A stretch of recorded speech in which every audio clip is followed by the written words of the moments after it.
Welcome to Unapologetically Sensitive, where you can learn, relate, laugh, and maybe even live a bolder, brighter life. I'm your host, Patricia Young.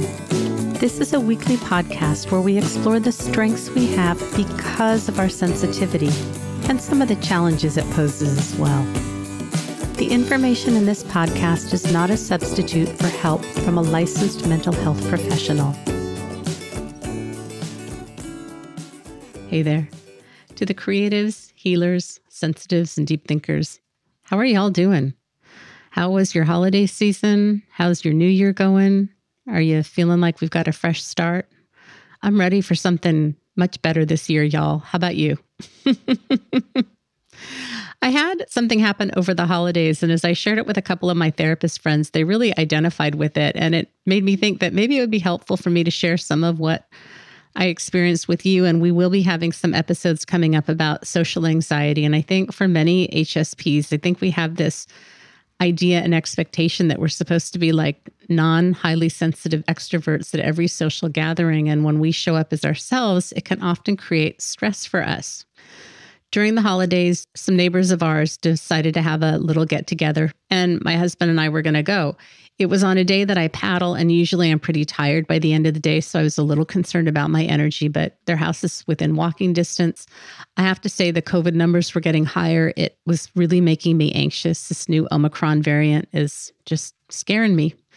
And I was really reluctant about whether I was going to go or not. And we got a letter or an email from the host saying they were going to provide seating outdoors with heaters. And if we didn't want to be inside, we didn't have to. If you went inside, you needed to wear a mask. It was a very small gathering, and I really questioned whether I wanted to go or not. So the day of the party, I think I did an 8-mile paddle. Felt great, came home, but the day was just incredibly busy. I'm working on my book, so I needed to do the writing for the book. We needed to get groceries so that I could make something to bring to this event. I had to get cleaned up. We had to walk the dogs. It was just a really full day, and it was the second day of my vacation. But we walked over there and we entered. They have this beautiful little patio, and two of the neighbors were playing music and singing, and the heaters were on outside. And I have to tell you, y'all, there was a part of me that just kind of wanted to cry, that it felt so normal. It has been so long since I have been in a social gathering that felt safe and comfortable and intimate. And I thought, I have missed this. I have missed this normal. I know everybody is doing whatever they feel comfortable around COVID, so this isn't about any type of judgment, but it really felt lovely. So we stayed on that patio and we listened to music for a little while. And then I went inside to talk to the host, and nobody was inside except for the host. And we chatted for a few minutes. It was just very nice and very comfortable. And one of the new neighbors that moved in came in and we were talking, but she kept standing really, really close to me. And at this point, I didn't have a mask on. I know that the host is vaccinated. I'm vaccinated and boosted. So is the host. But this woman kept coming really, really close to me. And she was in the middle of saying something. And I just kind of put up my hand. I said, excuse me, I'm sorry to interrupt you, but may I ask you a question? And she said, sure. I said, have you been vaccinated?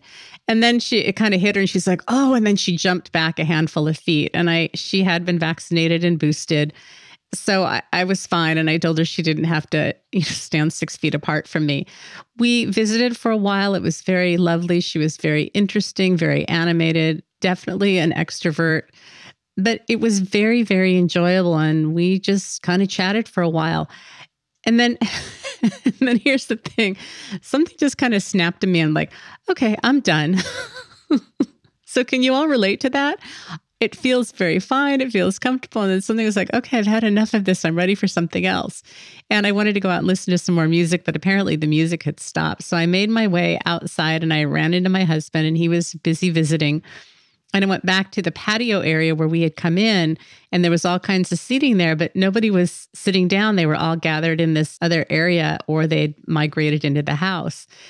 And something just hit, and I was really tired. I'd been standing since we got there, and I sat down and I just thought, and the fatigue started to hit me. And I really wanted to get on my phone. I had that thing of like, what's wrong with me? How come I'm the only one out here? I thought my husband would come and sit with me, and he didn't. I feel like a weirdo. I feel like a freak. And then getting on my phone is just a way that I insulate and protect all of that. And I thought, okay, just take a deep breath. there was a little fire pit. And so I just thought, focus on the flames, enjoy being out here. It's okay. But I had that narrative of, how come nobody's out here? What's wrong with you? You should be with everybody else. You're just a freak. My gentle, loving, nurturing inner voice.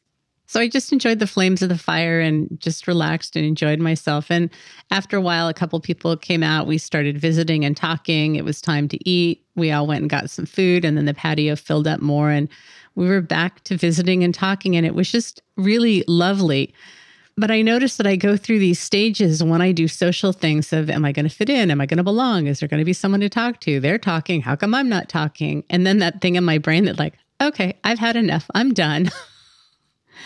So we stayed on the patio and we were talking for a while. My stomach wasn't feeling really well, and the fatigue just hit me from doing such a long paddle. The dog also needs medication at 7:00 at night, and it was 6:45, and somebody needed to go home and give her medication. So I had visited for a while, and then I told my husband, I'm just really tired, and I had a feeling I was going to get a stomach ache, and I really want to have a stomach ache at home in the privacy of my own house. So I did go say goodbye to the host and the hostess, and I came home and had a little stomach ache, got in my pajamas, got in bed, and went to sleep. So by the time my husband got home, I was already asleep.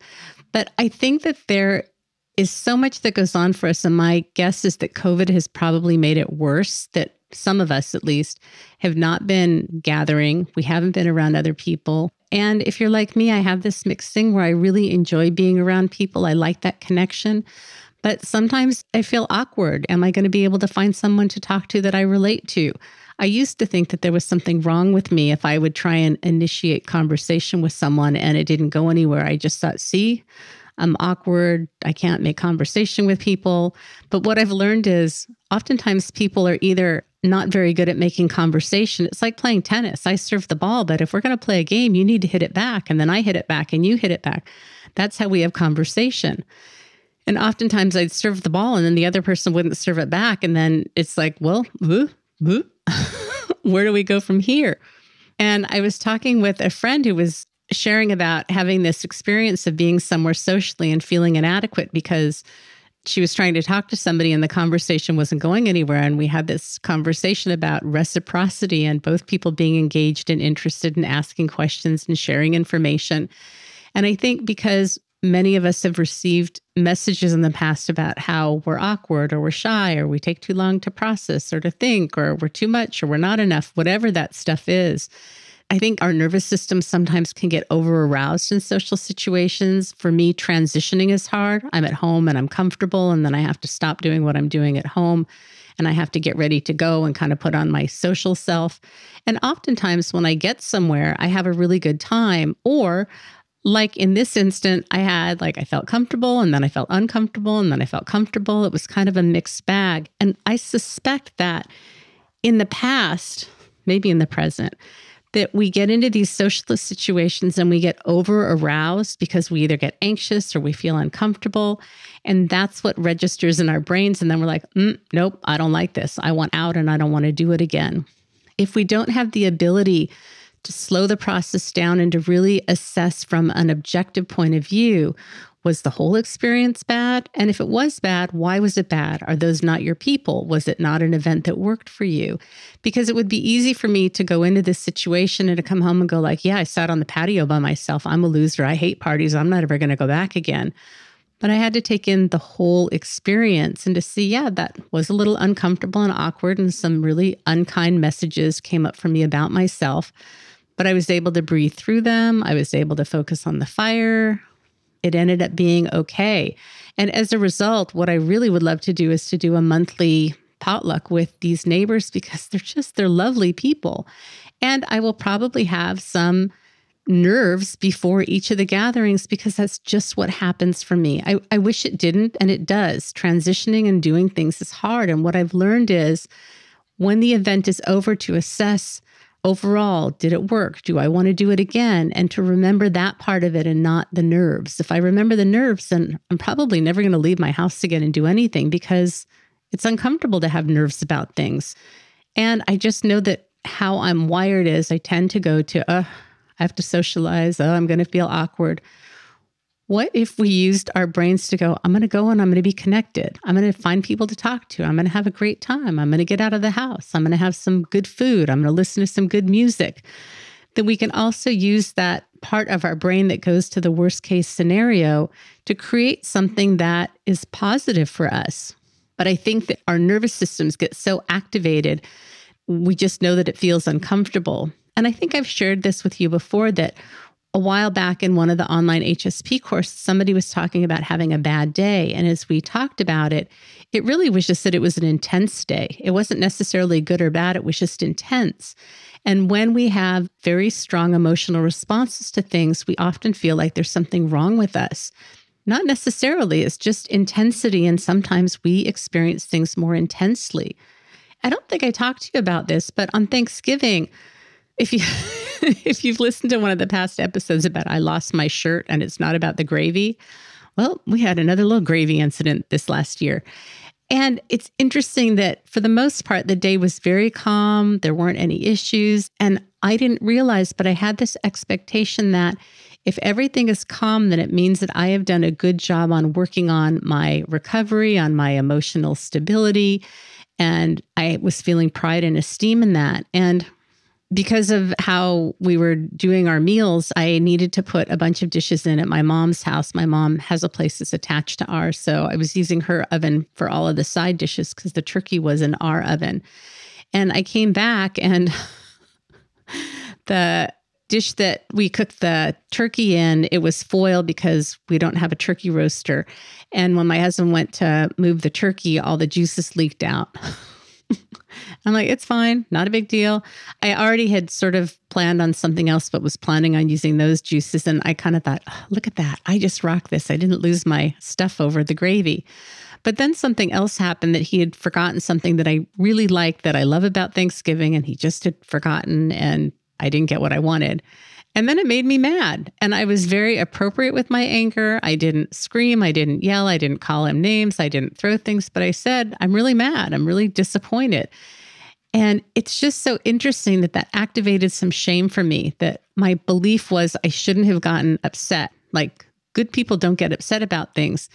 I think my son and his girlfriend heard. They were in another room. I think my other son heard, but both of my boys and my husband really do not like conflict. They just kind of want to keep things easy. And there was a part of me that wanted to get a reality check of, was I overreacting? Was I being, appropriately healthy?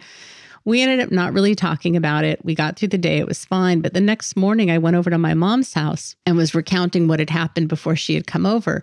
And I was crying.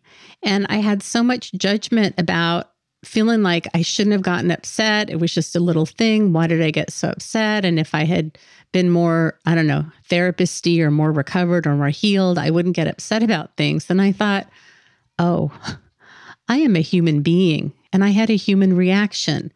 And I think that we have these ideas and expectations, especially if historically we've been very reactive. If we have things come up and we don't react, it's esteeming. And being a human being means that we have feelings, and it's okay to feel hurt, angry, disappointed, frustrated, sad, lonely. That just because we feel those things doesn't mean that we're failing or we did something wrong. Something happened and it really disappointed me. And that really helped to reframe it. But I found it so interesting that I had this expectation that if the whole day was peaceful and calm, then it meant that that was a good thing. And because I had a human natural response, that ruined it or something was wrong with me. My question to you is, are there areas where this shows up for you as well, where you have this belief that staying calm and peaceful means that you are doing well? So if you have a reaction or a response or human feelings, that you've done something wrong. And the challenge is that had I asked my sons for a reality check, I'm pretty confident that both of them would have said it was no big deal and I should have just let it go and not have gotten upset, because that's the framework that they operate in. Had Jen Perry been with me, I think Jen would have said, heck yeah, I'd be disappointed too. Like, that's something that's important to me.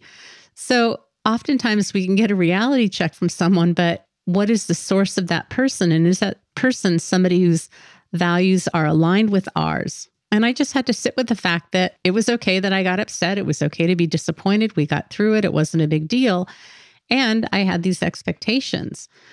Where are you putting unrealistic expectations on yourself? Now, obviously, if you're highly reactive and you go off the handle and you get extremely emotional, oftentimes we say, if you're hysterical, it's historical.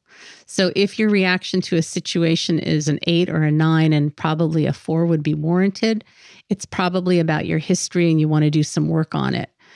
But we are going to have emotional responses to things. And are you allowing yourself the freedom to have the responses that you need? And then the other area where expectations are coming up for me, and I thought maybe it would be helpful to share with you, maybe not, I don't know, with it's kayak stuff. With winter here, it's a little harder to get out and paddle. It's cold. It's San Diego. So if you live somewhere where you have real weather, then you'll laugh. But it's often in the 40s or 50s when we launch in the morning. The water's a little bit colder. So if you happen to fall in, you'll get wet. And Brenda and I both made a wet landing the other day when we landed back at Shelter Island. There was a boat that came in behind us. And although we beat the boat to shore, it created wakes. And I usually turn the app on my phone off that tracks my mileage, and I should have just popped out of my boat. But we both pulled up to the beach, and I saw Brenda get out of her boat, and the next minute she's in the water. And I don't know if I told you, but a couple weeks ago, I had landed at Mission Bay, and I was getting out of my boat. I don't even know what happened. The next thing I knew, I was in the water. I mean, it was not very tall water, but I got wet. So because I saw Brenda fall out and then all the wakes came, I stayed in my boat, but my boat was rocking back and forth and it took on a lot of water. Once Brenda got out of her boat, she stabilized my boat and I was able to hop out and had to dump the water out of the boat. I ended up having to later that day rinse out my boat because it really had taken on an awful lot of water. But I keep having this expectation that I'm going to be able to paddle through winter now that I have people to paddle with. And sometimes it's just cold and we can't. And I do better if I paddle. I feel better if I paddle. But I've really been able to be in that gray area of it's okay if I don't go. So Sunday night, Brenda and I were going to paddle the next day and she wasn't quite feeling well. No. She wasn't sure if she was going to have her car with the racks on it because she had a rental car and blah, blah, blah. But I was really clear that I wanted to paddle. And if she couldn't paddle, I was going to go to the bay and paddle. And if we met, we were going to go to Shelter Island. So we loaded the boat on the car. And in the morning, I'm up before I have to get out of bed. And I'm usually on my phone. And I was getting ready to get out of bed. And then I got a text from Brenda that she wasn't feeling well. And then all of a sudden, I'm like, I don't know if I want to go paddling. So I ended up not going. And I was okay with that. And then we were supposed to paddle today, the 6:30 ocean paddle. And I got my shingles vaccine yesterday, and I just wasn't sure how I was going to feel this morning. And I usually have to get up at 5 in order to paddle. And so I decided, it's okay to miss it. I've got other things that I need to do, and it's okay if I don't paddle. And they ended up having a really nice time. And I'm a little disappointed I didn't go because I woke up and actually have been feeling okay. The booster for COVID knocked me out. But so far, the shingles vaccine has been okay. So I could have gone. It's supposed to rain tomorrow and Friday. And I just may not get any paddling in this week. And can I be okay with that? And I'm really learning to go, okay, it's okay. Last winter, I hardly paddled at all because it was just hard to get out and it was cold and I was going by myself. So again, this is about lowering expectations because if my expectation was I will paddle 3 times a week during winter regardless, I'd probably be beating up on myself. So where are you having expectations that may be ideal but not as realistic, or maybe because of the holiday or because of COVID or because of family or because of finances or because of whatever, you're needing to make some changes and adjustments. And it's so easy for us to fall into that rigidity of I have to do this, I have to, whatever the have to is. And it's an either or. I either do it all or I don't do any of it. Can you find the middle ground and find compassion for yourself and what is realistic? And do I do better when I paddle? Absolutely. Is my mood better when I paddle? Absolutely. Do I sleep better? Does my body feel better? Absolutely. And is it okay if I don't paddle this week because it's cold and I didn't get out? Of course. So what I would really encourage you to do is if you're finding yourself being upset, frustrated, angry, disappointed, resentful, take a look at what your expectations are. And often we get so stuck in, well, this is the way that it should be. I should be paddling 3 times a week. I should be doing this. I should be doing that. And is that hurting you and is it causing suffering? And my guess is if you're having a strong emotional reaction to it, chances are you might be in some rigidity. We want to have the freedom to do the things we love, to rest when it's too much, and to let it be okay if we don't do those things, to do things imperfectly. So my hope is that you have some of that kindness and gentleness towards yourself. And as you can tell by the mean, nasty voice in my head when I was alone at the party, it's not like I always have the most compassionate initial voice, but I'm able to come in with something that's a little kinder and gentler. Anyways, I think that's all I have for y'all. I hope you are doing well in this new year. I hope you're having some peace and joy and comfort. If you are struggling, I know people are really struggling with their mental health issues. Omicron is really creating a lot of stress for people. If you're a newer listener, I don't know if you know, but I'm actually initially trained as a licensed therapist. And I do a lot of work with people on relationships, anxiety, depression, grief. I was a medical social worker for years, so all things medical. And then anything that has to do with being an HSP with boundaries and perfectionism and learning how to manage our expectations. If you are needing some help and you want to reach out to me, even though I do mostly coaching, I've got all this training as a therapist, which comes into play with my coaching. I have a couple spots open right now. You can reach out to me at unapologeticallysensitive.com. There's all the information you'd want to find out about how I work as a coach. All right, I think that's it. Remember, sensitivity is nothing to apologize for. It's our superpower. Have a blessed day.